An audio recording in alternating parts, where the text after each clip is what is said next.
أعوذ بالله من الشيطان الرجيم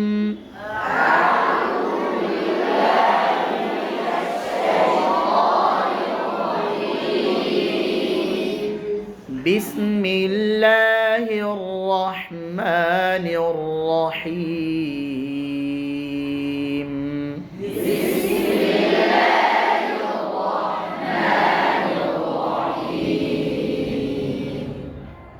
عما يتساءلون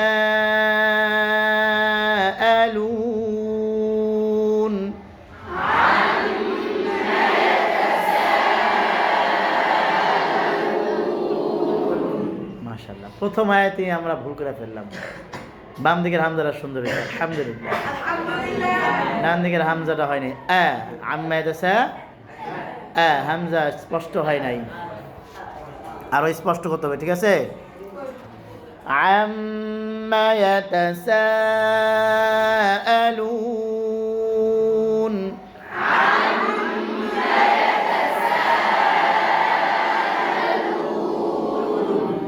আনিন নাবাইল আযীম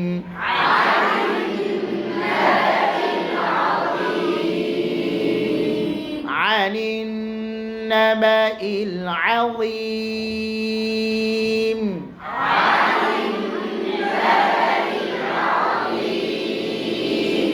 الذي هم فيه مختلفون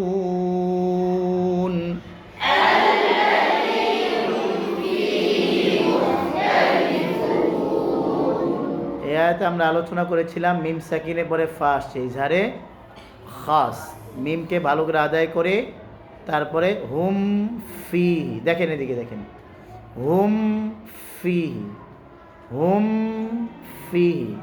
দুই ঠোঁট ভালো করে লাগিয়ে তারপরে ফা বুঝে আসছে হুম ফি না হুম ফি আমি কি বুঝাইতে পারছি আল্লাযী হুম ফীহি মুখতালিফুন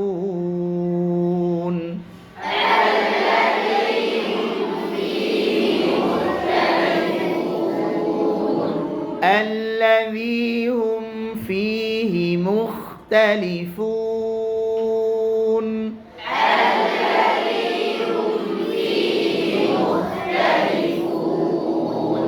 كلا سيعلمون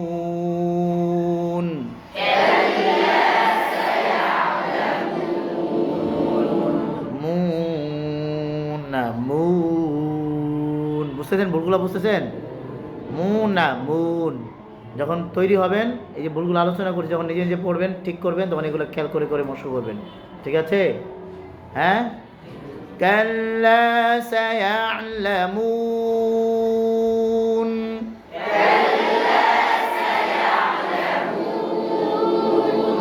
আবার বলি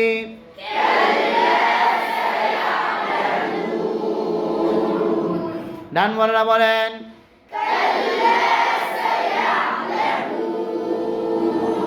বাম বলারা বলেন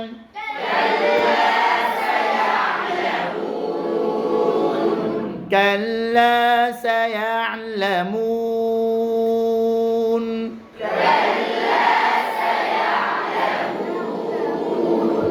সুম্মা কাল্লা সায়ালামুন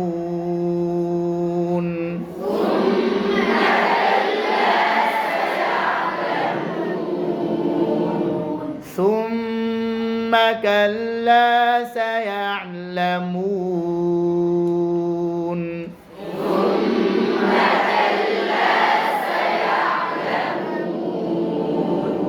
ألم نجعل الأرض مهادا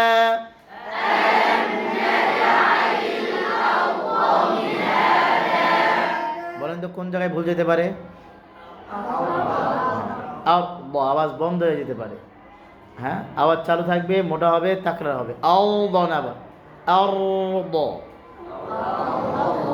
ألم نجعل الأرض مهادا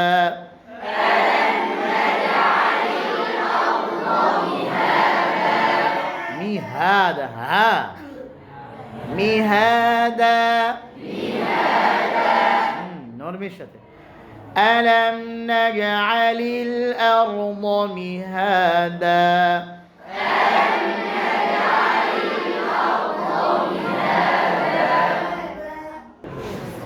ألم نجعل الأرض مهادا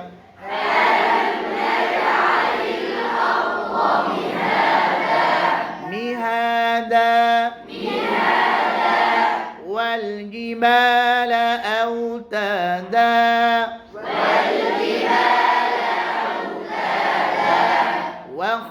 وخلقناكم أزواجا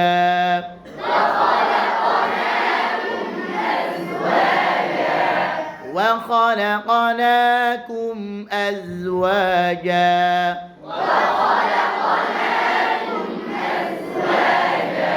এখানে জায়ের মধ্যে চাপ হওয়ার সম্ভাবনা আছে আজ এই চাপটা হবে না জাহার রখওয়া বাতাস বন্ধ আওয়াজ চালু বাতাস বন্ধ আমি যদি চাপ দেই বাতাস কি বন্ধ হবে না চালু হয়ে যাবে এই বাতাসকে বন্ধ করার জন্য আমাকে কি করতে হবে চাপ দেওয়া যাবে না তোমরা কথা বলো কেন আমার সাথে কথা বলবেন অন্য কোনো কাজ নয় وخلقناكم أزواجا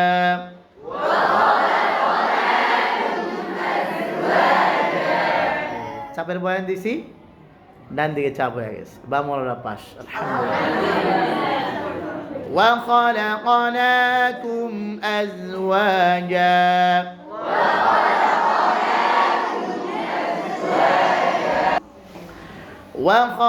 وخلقناكم أزواجا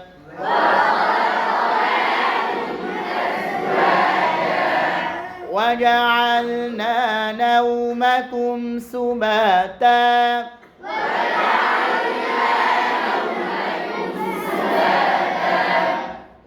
وجعلنا نومكم سباتا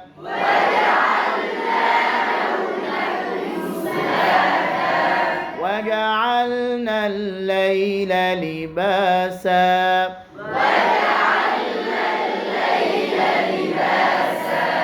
وجعلنا النهار معاشا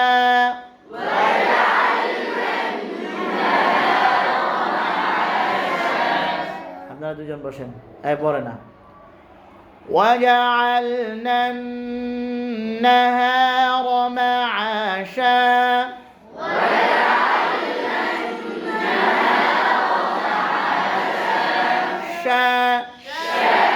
وبنينا فوقكم سبعا شدادا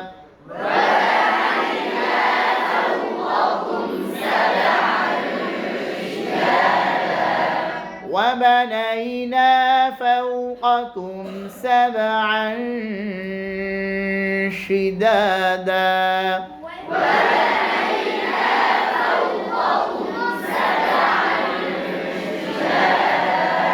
وجعلنا سراجا وهاجا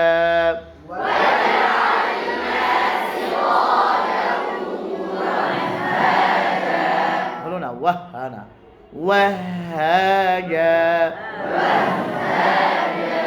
بامدي دوانيرا فيل وجعلنا سراجا وهاجا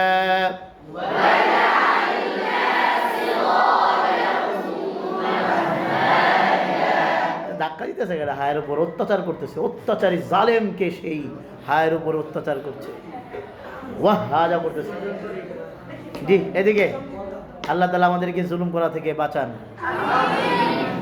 وجعلنا سراجا وهاجا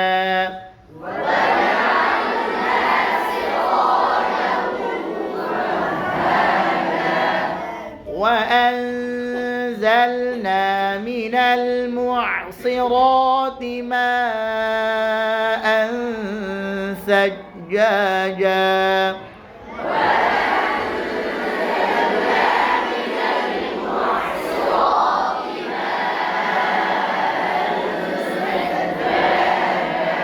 মা আন সাজ্জাদা গুনা কোথায় সায়ের মাখরাজে গুনা কোথায় মা আনসা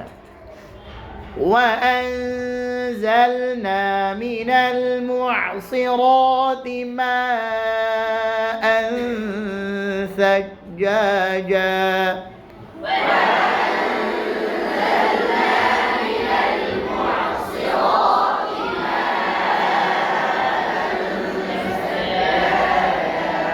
আমি ইকফার আলোচনা করেছিলাম না ইকফা কয় প্রকার কি কি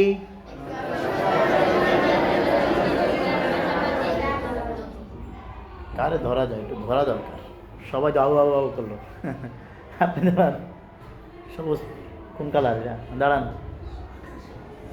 বলেন ইদগামের কাছাকাছির হরফ কয়টি দাঁড়ান হ্যাঁ বলেন ইদগামের কাছাকাছির হরফ কয়টি বিস্তারিত আলোচনা হয়েছে না হ্যাঁ কর্ণ ধারণ করুন কান ধরেন ওই শেষে দাঁড়ান বলেন ইদগামের কাছাকাছির হরফ কয়টি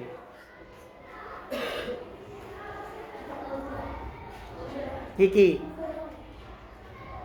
কেউ কবেন না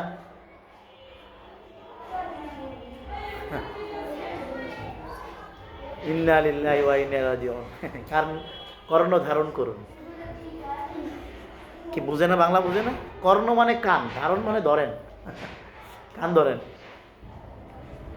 আচ্ছা আপনি রুমাল বলা হ্যাঁ পিলারের সাথে বলেন দুইটার মাঝামাঝির হরফ কয়টি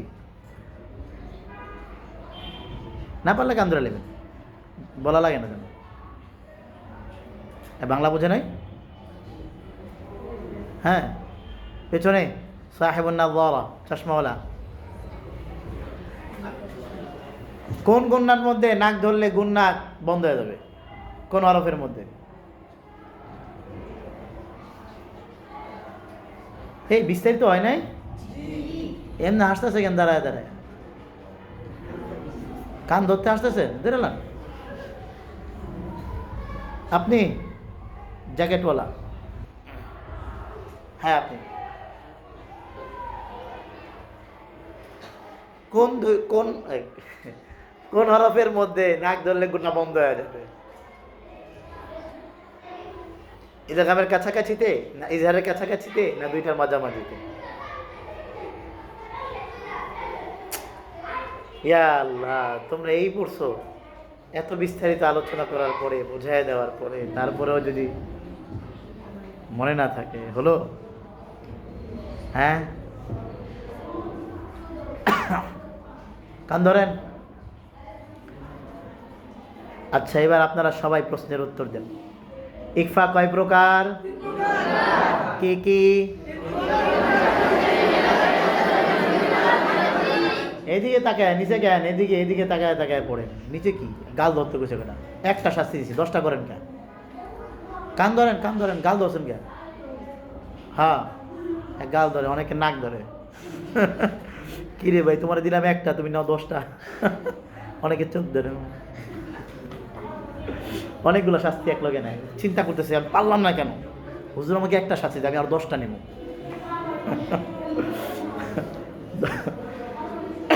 ধরেন ইকফা 3 প্রকার ইদগামের কাছাকাছি ইজহারের কাছাকাছি দুইটার মাঝামাঝি ইদগামের কাছাকাছির হরফ কয়টি কি কি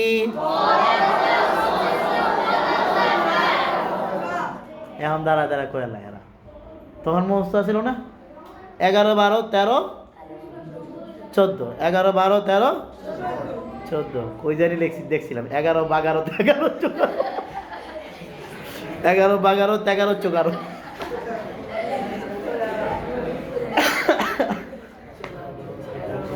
আপনারা রাগ করতেছেন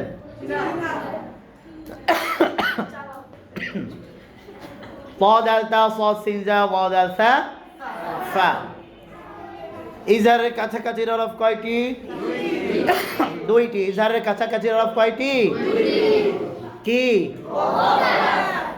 অফ দুইটার মাঝামাঝির হরফ কয়টি কি কি? জিম শিন বদ। বলেন তো কোন হরফে নাক ধরলে গুন্না বন্ধ হয়ে যাবে? জিম শিন বদে গুন্না বন্ধ হয়ে যাবে।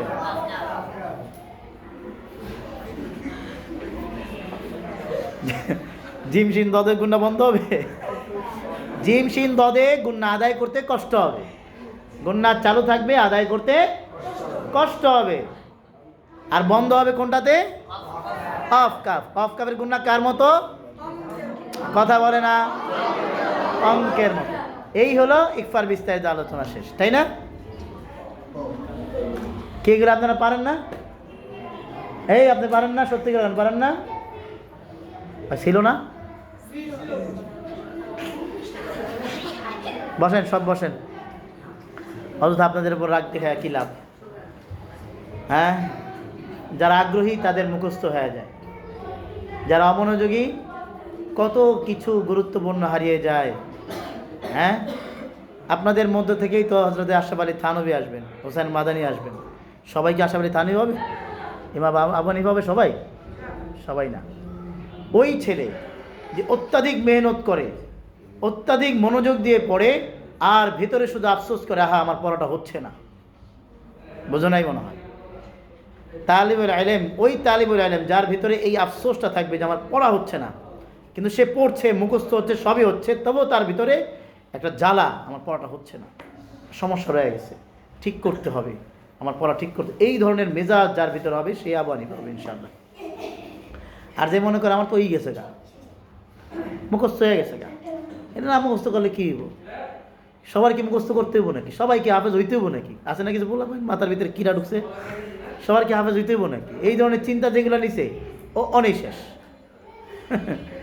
আমাদের এক সাথী আছে, 14 বছর হাফেজ হয়েছে।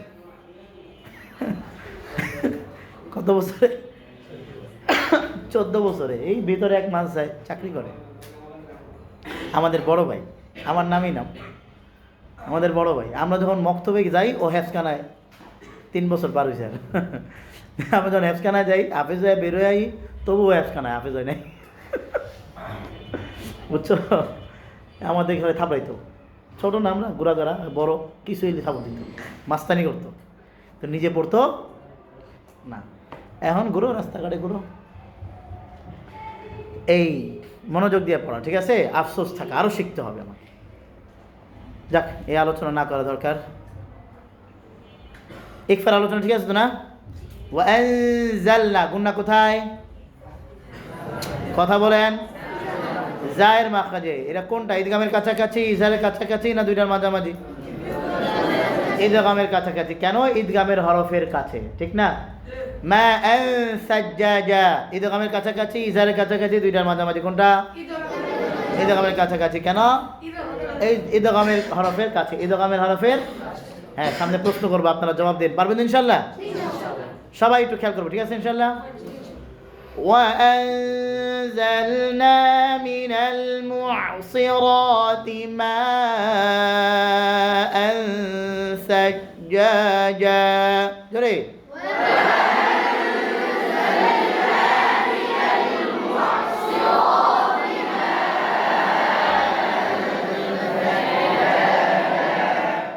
ডান দিকে সুন্দর হয়েছে, আলহামদুলিল্লাহ।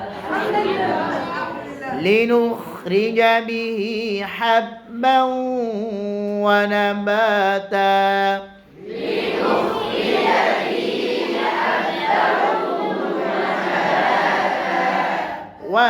وجنات ألفافا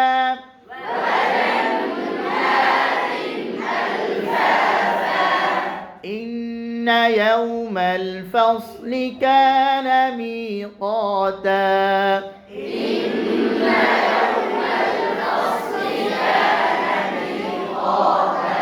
এখানে ইয়াউমাল ফাসলি না ফাসলি?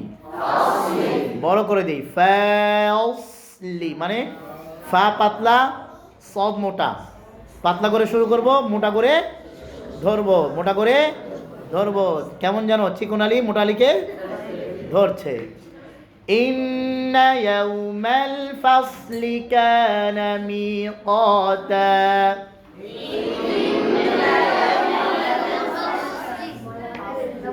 এটা কি বাঙালি বলে? এইটা মুখস্থ আছে, ইকফারা মুখস্থ। কি বল গেছে? ফাসলি হয়ে গেছে, ফাসলি হয়ে গেছে। ফাসলি হবে না ফাউসলি হবে? আচ্ছা, ফাউসলি বলতেছি। ইন্না ইয়াউমাল ফাসলি কানা মিকাতা। আবার কি হয়ে গেল? ঠোঁট গোল হয়ে গেল। ঠোঁট গোল হবে না। কয় জায়গায় ঠোঁট গোল হবে? কোথায় কোথায়? আল্লাহ তাআলা সবাইকে কবুল করেন। এবার শোনায় দেন। জি পড়েন।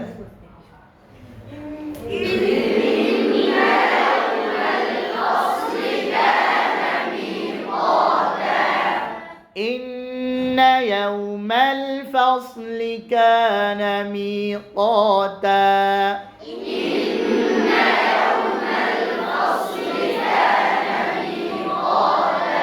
আবার বলি,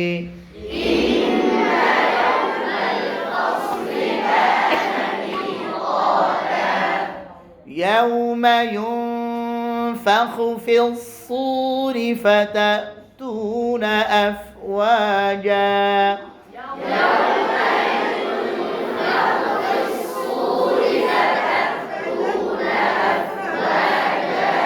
সবাই কান ধরেন, একদম ছাড়া। কি বল গেছে? হ্যাঁ না হয়েছে না, ফের কান ধরেন। আবার শোনেন। ইয়াউমা ইউনফাখু ফিস-সূরি ফিস-সূরি। মাত্র না, এটা ঠিক করে এলাম। ইয়াউমা কই জানো? ফাসলি একই তো না? হ্যাঁ শোনেন। ইয়াউমা ইউনফাখু ফিস-সূরি ফাতাতুনা আফওয়াজা।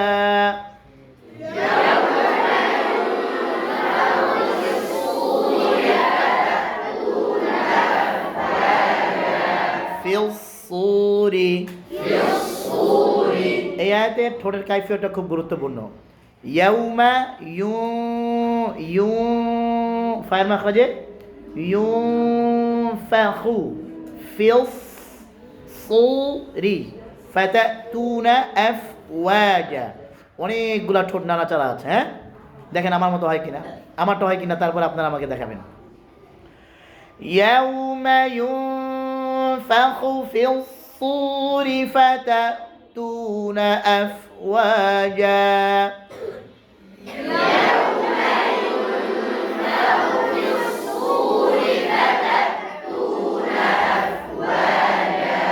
আয়না কি মাটির তলে রাখুন লেগে আনছেন মিয়া? চেহারা দেখবেন, ঠোঁট দেখবেন। আবার বলেন, 5 বার বলবেন, 5 বার।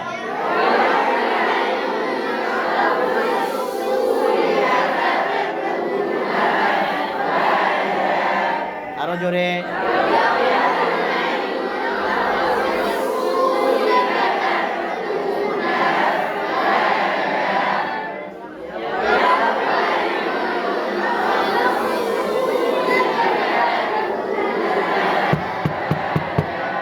অগোছালো হয়ে গেছে।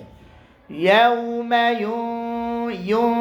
দ্রুত ইউনফাখু ফিস-সূরি ফাতাতুনা আফওয়াজা।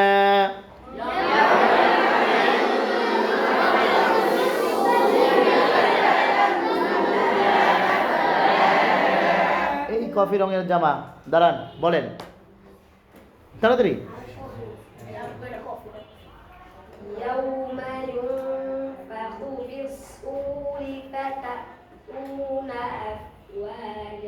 তোমার গুন্ডাটা ইয়ং হয়ে গেছে, ইয়ং হবে, ইয়ং। কাইফিয়ত ঠিক আছে, কিন্তু ফায়ের মাখরাজ থেকে হয় না, নাকের গোড়ায় চলে গেছে। ইয়ং ফাখু হয়েছে, ইয়ং ফাখু হবে, বুঝছেন? বসেন। ইয়াউমা ইউনফাখু ফিস-সূরি ফাতাতুনা আফওয়াজা।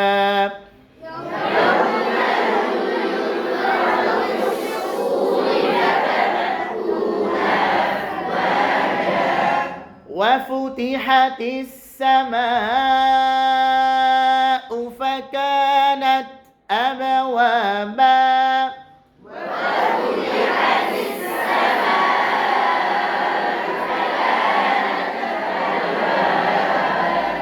হামজাটা সুন্দর হলো না وفتحت السماء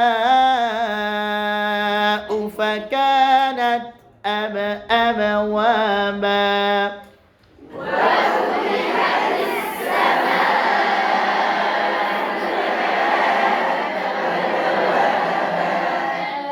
وسيرت الجبال فكانت سرابا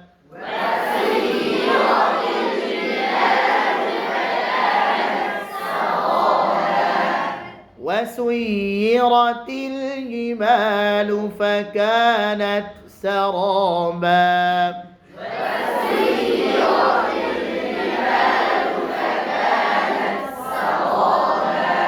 বাম দিকে আওয়াজ বেশি আলহামদুলিল্লাহ إن جهنم كانت مرصادا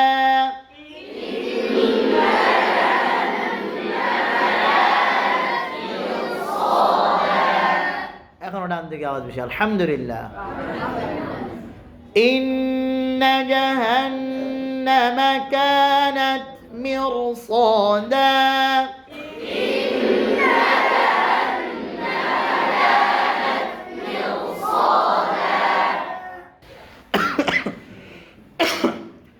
إن جهنم كانت مرصادا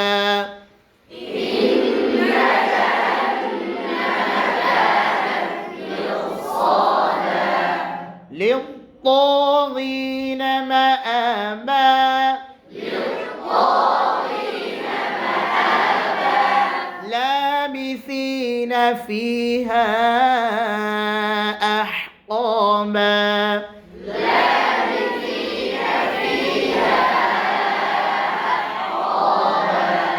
ডান দিকে সুন্দর হয়েছে আলহামদুলিল্লাহ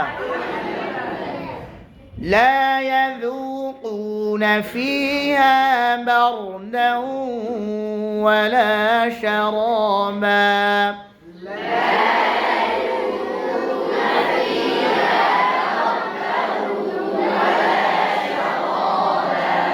إلا حميما وغساقا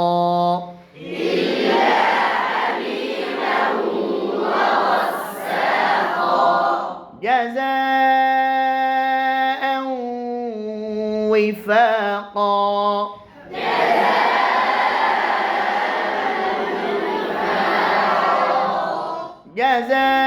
جزاء وفاقا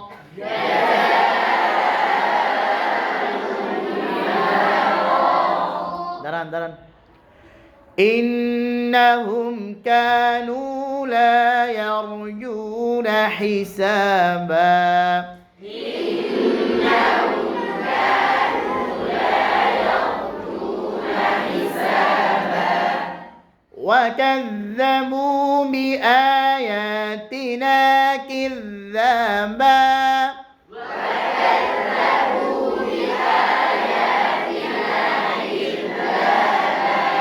وكذبوا بآياتنا كذابا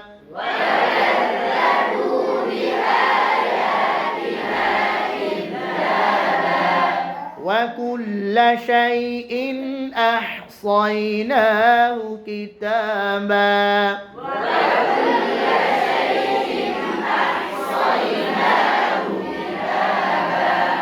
وكل شيء أحصيناه كتابا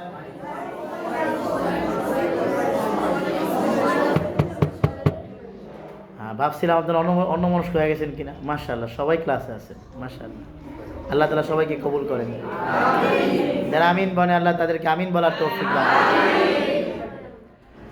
وكل شيء أحصيناه كتابا وكل شيء أحصيناه كتابا فذوقوا فلن نزيدكم إلا عذابا فذوقوا فلن نزيدكم إلا عذابا إن للمتقين مفازا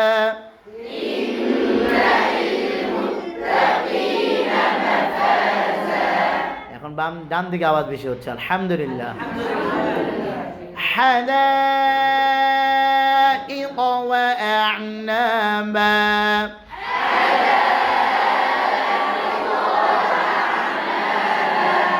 وكواعب أترابا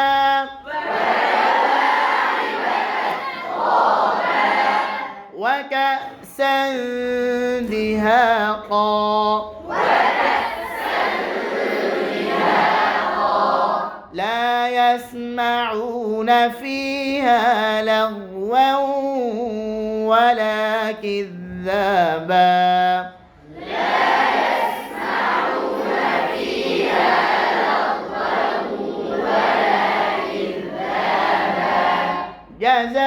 جزاء من ربك عطاء حسابا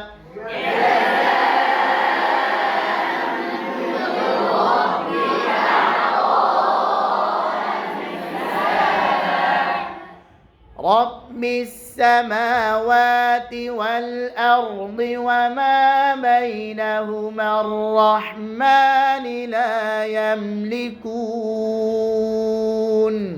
رب السماوات والأرض وما بينهما الرحمن لا يملكون منه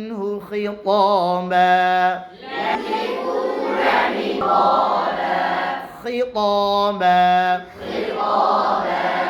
خطابا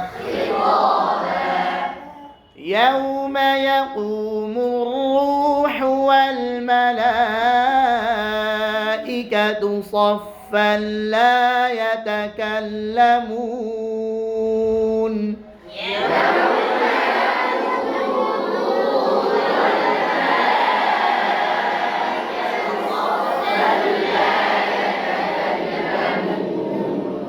لا يتكلمون إلا من أذن له الرحمن وقال صوابا لا يتكلمون إلا من أذن له الرحمن وقال صوابا বাম দিকে সুন্দর হয়েছে আলহামদুলিল্লাহ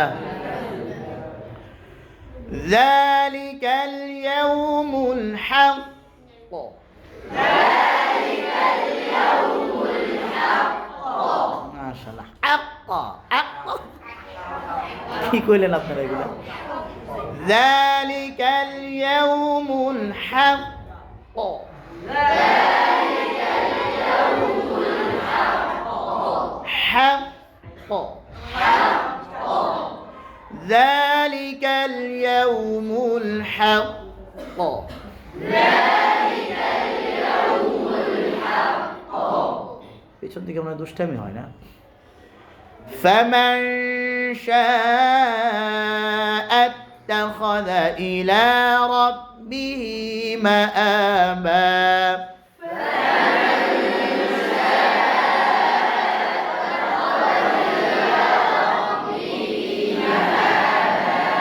إلى ربهنا إلى ربه فمن شاء اتخذ إلى ربه مآبا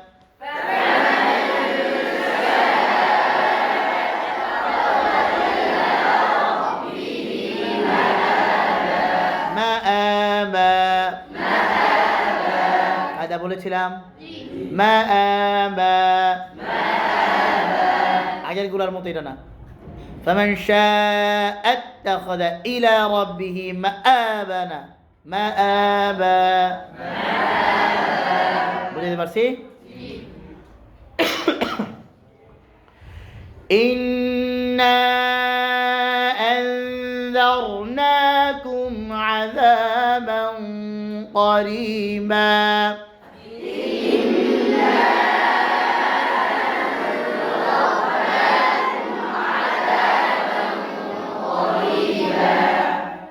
يوم ينظر المرء ما قدمت يداه ويقول الكافر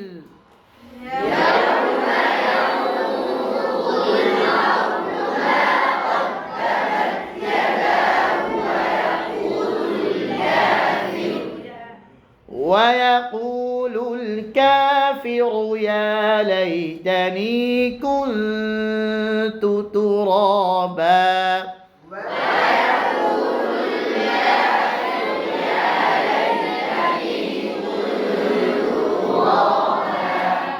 পারবো ইনশাআল্লাহ।